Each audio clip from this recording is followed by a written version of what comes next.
If you're looking for a Spanish getaway that's a bit more laid back than Barcelona or Valencia, a place with a true Andalusian vibe and a deep historical presence, then you've come to the right place. Today, we're exploring a beautiful coastal city that not only boasts a rich past, but is also a vibrant, modern hub attracting people from all over the world. This is Malaga. In this video, we'll dive deep into what makes this city so special. We'll explore the local life, the unique culture, the incredible food scene, and the stunning architecture. We'll give you a complete picture of what it's like to be here. So whether you're planning a short trip to Spain or even considering moving here, this guide will be incredibly useful for you. And for those of you who want to discover every corner of Spain, don't forget to subscribe to our channel for more adventures. Now, let's head into the heart of Malaga. Our journey begins in Madrid. We're heading to Malaga, and it's an early morning start for our train. We're departing from Atocha, Madrid's main train station, aboard a high-speed Ouigo train.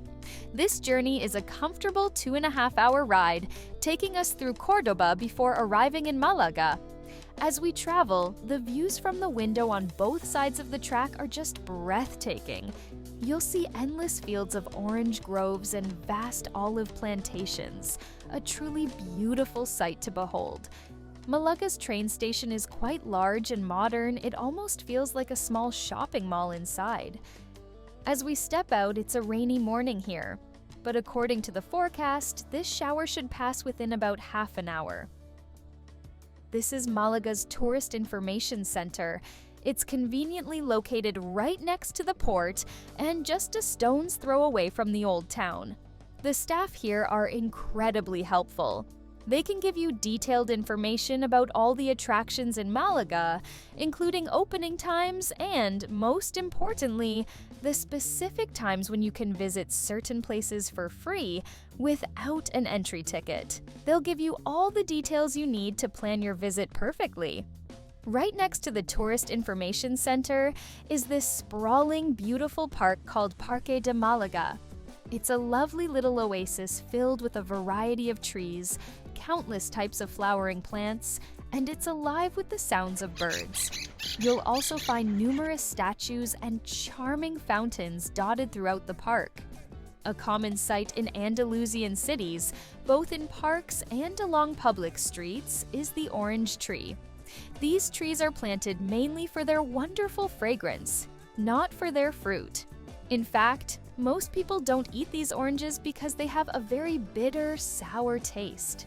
We're now walking along the promenade that runs alongside the port, right next to the park.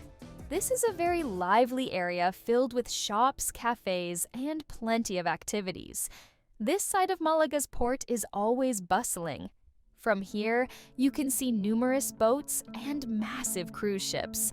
It's a very active area with a great atmosphere, featuring plenty of restaurants, play areas for children, and cozy cafes. You'll also see many luxury cruise ships docked here. If you're interested, you can book a tour of these ships online.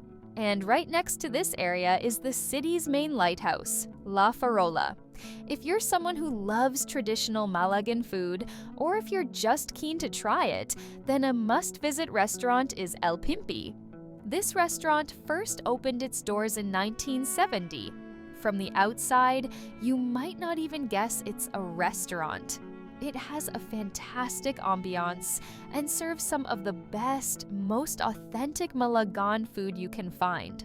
One of the most beautiful structures in Malaga is the Cathedral of Malaga. This magnificent cathedral was built between the 16th and 18th centuries. Tickets to enter start from around €10, and you can buy them either online or at the entrance. Now, we're heading to a traditional ice cream parlor, Casa Mira. This place has been serving ice cream for a very long time. They have a wide variety of traditional ice cream flavors available, as well as other delicious bakery items. The beach we're at now is La Malagueta, Malaga's main beach. When the weather is good and there's no rain, this beach is absolutely beautiful. It's a place with a calm breeze and gentle waves.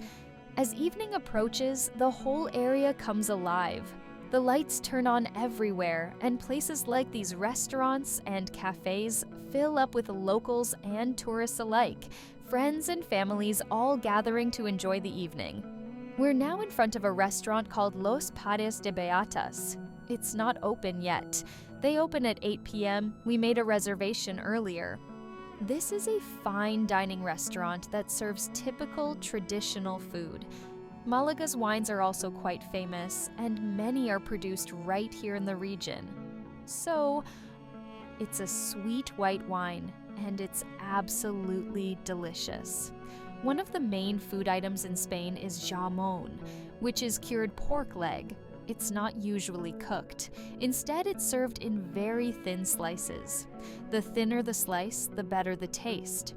We also ordered some other seafood dishes to try. The portions might look small at first, but the food is very filling. We have a lot of traveling to do today, so let's start with a good breakfast. So basically, this is called pincho de tortilla, which is a Spanish omelet. It's a very common breakfast that people here eat regularly. It's mainly made with 3 ingredients: eggs, potatoes, and caramelized onions. Even though it only has 3 ingredients, getting it to this consistency and taste is quite difficult. Now, we're heading to a cave called Cueva del Tesoro. From the city center, you can take bus number 160 to a stop called Cantal Bajo, which is where the cave is located. A single bus ticket costs €1.75. If you opt for the 48-hour hop-on hop-off sightseeing package, this bus trip is included. This package is really profitable if you plan on seeing a lot of places. We've just gotten off at the Cantal Bajo bus stop and are now walking towards Cueva del Tesoro. It's about a 20-minute walk from the bus stop. Okay, so we've walked all the way and have arrived at Cueva del Tesoro. With the hop-on hop-off bus ticket we purchased, we can access this cave as well. Cueva del Tesoro literally means Cave of the Treasure. There's evidence that this cave was used from the Paleolithic age all the way through Roman civilization. It's a fairly large cave system. Inside, you can see several naturally formed pools, which are a beautiful natural part of this cave system.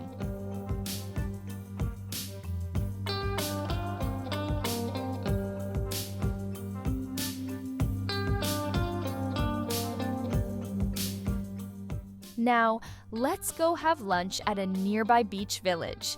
We are currently at El Palo Beach, which is next to the village of Pedregalejo. This is a small village located away from the city center. The special thing about this place is that it's not as crowded as the city, but it's an excellent area for finding traditional seafood. The most famous restaurant in this area is El Tintero.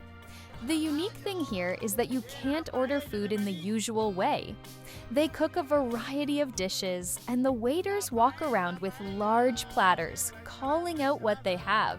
You just have to ask for the dish you want as they pass by. They bring freshly caught fish, cook it right there, and serve it hot at your table. Their dishes are incredibly tasty. The restaurant gets crowded about 15 minutes after opening, so if you plan to come here, try to arrive around 12 Huntuck or 12:30 p.m. before they officially open. I mentioned the hop-on hop-off bus ticket earlier. Its 48-hour package includes a 1-hour scenic boat ride from the Malaga port.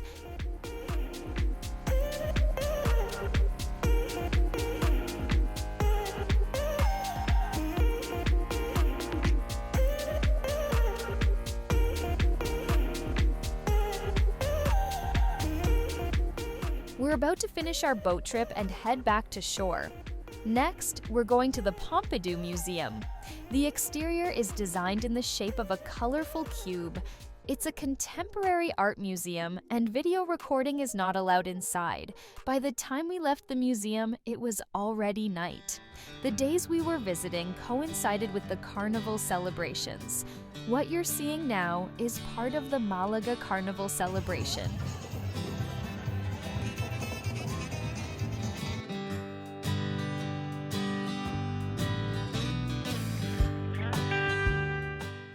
Okay guys, so it's the third day of our trip. As always, we're starting with breakfast. The restaurant we're at now is called Pepa Revuelo. Although they serve traditional Spanish food, we're trying something a little different today. Another major attraction in Malaga is the Castillo de Gibralfaro. This castle is on top of Gibralfaro Hill. If you walk up, it's a nice little hike. There are also buses from the city that come up here.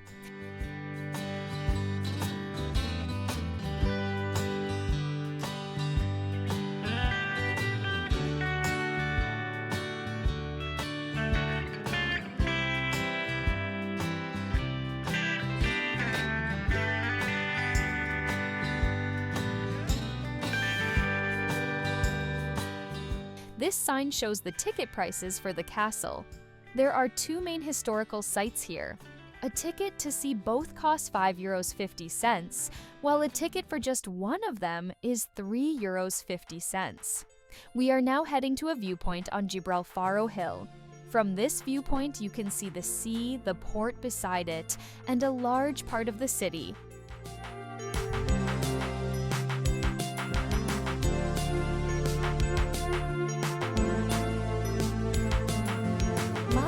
One of the famous restaurants is Casa Lola. All the traditional foods here are available at Casa Lola, and it's always busy. Among their offerings is tortillitas de camarones, a dish basically made with small prawns.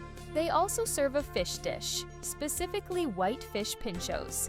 Another notable dish is pimientos de padrón, made by frying small green peppers with salt. Currently, February is almost over, and it's the season for orange trees to bloom here. The trees are full of buds, and soon these will blossom, filling the entire area with the scent of orange blossoms. An important part of Malaga's history is the Alcazaba de Malaga. This Moorish fortress is situated on a hill facing the city and the port. Built in the 11th century during the Muslim rule in Malaga, it served as both a defensive fortress and a royal residence. With its strong walls, arches, and lush gardens, the Alcazaba offers a glimpse into Andalusia's rich Islamic past.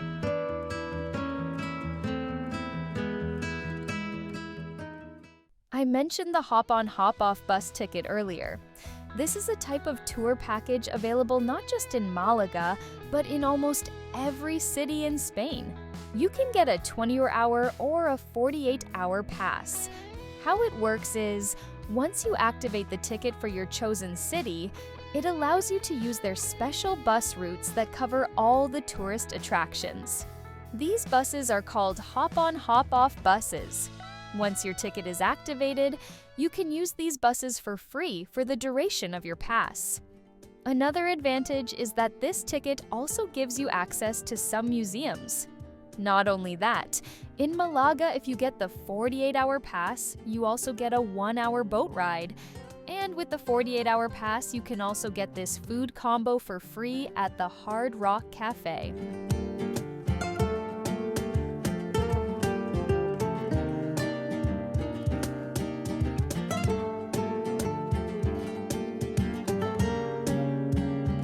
Antigua Casa de Guardia is a place famous for its sweet, traditional Malagan wines. The unique thing here is that you can taste the wines directly from the barrels they are stored in, served in small glasses. This is the Mercado de Atarazanas. It's a central market where both tourists and locals alike come to buy their daily necessities like fruits, vegetables, meat, and fish. Another very interesting museum is the Museo Interactivo de la Musica de Malaga, or the Interactive Museum of Music of Malaga. Here, you can see various musical instruments from different parts of the world. You even get the opportunity to try playing many of them. Another famous attraction is the Museo Casa Natal Picasso. This is the house where the world-renowned painter Pablo Picasso was born. You can see his works inside this house, but visitors are not allowed to film inside. The best time to visit Malaga is either early May or after mid-October. This is because the weather is pleasant and it's neither too cold nor too hot. Also, there are fewer tourists during these times. To truly enjoy and explore Malaga at a leisurely pace, 3 full days are ideal. Journeys never truly end, they simply pause until the next chapter begins. See you on the road again soon.